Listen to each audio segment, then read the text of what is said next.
नमस्कार दोस्तों, स्वागत है आप सभी का एक बार फिर से स्टडी फॉर बीपीएससी पे। आज हम लोग करेंट अफेयर के अंतर्गत भारत सरकार के आगामी लक्ष्य को देखने वाले हैं यहाँ पे, जो कि आने वाले सभी एग्जामों के लिए काफ़ी महत्वपूर्ण होने वाला है। तो चलिए बिना किसी देरी के हम लोग शुरू करते हैं आज के इस वीडियो को। कालाजार को पूरी तरह समाप्त करने का लक्ष्य रखा गया है 2023। डब्ल्यूएचओ ने यह लक्ष्य कब तक रखा है? 2030 तक। डब्ल्यूएचओ का लक्ष्य है 2030, लेकिन भारत सरकार का लक्ष्य है 2023, यानी कि हम लोग डब्ल्यूएचओ से 7 साल पहले ही कालाजार को समाप्त करने का लक्ष्य रखे हैं। नेक्स्ट है कि दिल्ली मुंबई एक्सप्रेस को पूरा करने का लक्ष्य रखा गया है 2023।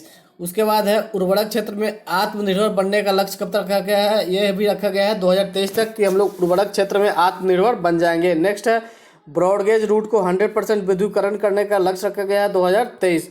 नेक्स्ट चलते हैं हम लोग कि पूर्वोत्तर के सभी राज्यों की राजधानियों को रेल नेटवर्क से जोड़ने का लक्ष्य हम लोग को भी रखा गया है कब? 2023 इसका लक्ष्य है। उसके बाद हम लोग देखते हैं 2024 के क्या क्या लक्ष्य हम लोग का कि कृषि में शून्य डीजल उपयोग तथा नवीकरणीय ऊर्जा के इस्तेमाल का लक्ष्य रखा गया है 2024। उसके बाद है सबके लिए आवास मुहैया कराना 2024। पहले यह लक्ष्य रखा गया कब था? 2022 का लक्ष्य था, लेकिन इसको लक्ष्य पूरा न होने के उपरांत क्या किया, इसको बढ़ा कर 2024 कर दिया गया। नेक्स्ट हम लोग देखते हैं डिजिटल रेडियो लॉन्च करने का लक्ष्य रखा गया है 2024। डिजिटल रेडियो लॉन्च किया जाएगा 2024 में। नेक्स्ट है हर घर में नल से जल और स्वच्छ जल की आपूर्ति का लक्ष्य रखा गया है 2024। उसके बाद है सड़क दुर्घटनाओं से होने वाली मौतों को 50% तक कम करने का लक्ष्य रखा गया है 2024।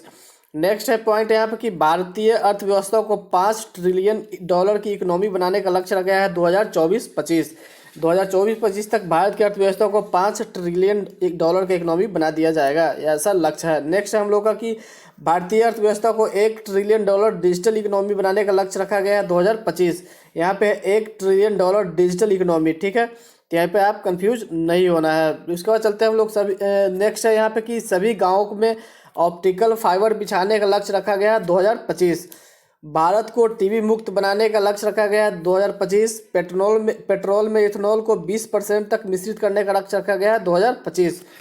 उसके बाद हम लोग देखते हैं 2030 का लक्ष्य 100 मीट्रिक टन कोयला गैसीकरण प्राप्त करने का लक्ष्य 2030। 500 गीगावाट अक्षय ऊर्जा प्राप्त करने का लक्ष्य रखा गया है 2030। उसके बाद नेक्स्ट है 280 गीगावाट सौर ऊर्जा प्राप्त करने का लक्ष्य भी रखा गया है 2030। कुल कार्बन उत्सर्जन में 1 अरब टन की कमी करने का लक्ष्य रखा गया है 2030। भारत से पूर्ण रूप से मलेरिया उन्मूलन का लक्ष्य रखा गया है 2030। टीबी उन्मूलन का लक्ष्य रखा गया था 2025 तक, जबकि मलेरिया उन्मूलन का लक्ष्य है 2030 तक। नेक्स्ट यहाँ पे कि कुल वाहन में 30% इलेक्ट्रिक वाहन करने का लक्ष्य रखा गया है 2030। उसके बाद है HIV एड्स को खत्म करने का लक्ष्य रखा गया है 2030, ठीक है। नेक्स्ट चलते हम लोग कि भारतीय रेलवे को नेट जीरो कार्बन एमिशन या ग्रीन रेलवे बनाने का लक्ष्य भी 2030 ही रखा गया है। नेक्स्ट यहाँ पे कि हाइड्रोफ्लोरोकार्बन यानी कि HCF के उपयोग को 80% तक कम करने का लक्ष्य रखा गया है 2047। नेक्स्ट यहाँ पे भारत को ऊर्जा स्वतंत्र या आत्मनिर्भर बनाने का लक्ष्य रखा गया है 2047। और फिर उसके बाद है पोत निर्माण में आत्मनिर्भरता हासिल करने का लक्ष्य रखा गया है 2047। नेक्स्ट है यहाँ पे कि मुंबई शहर में शून्य कार्बन उत्सर्जन का लक्ष्य 2050। और लास्ट है यहाँ पे कि भारत द्वारा नेट जीरो का लक्ष्य 2070। तो ठीक है, यहाँ तक हम लोग देख लिए, ये काफ़ी इंपॉर्टेंट होने वाला है। तो मिलते हैं हम लोग फिर नेक्स्ट वीडियो में, तब तक के लिए जय हिंद।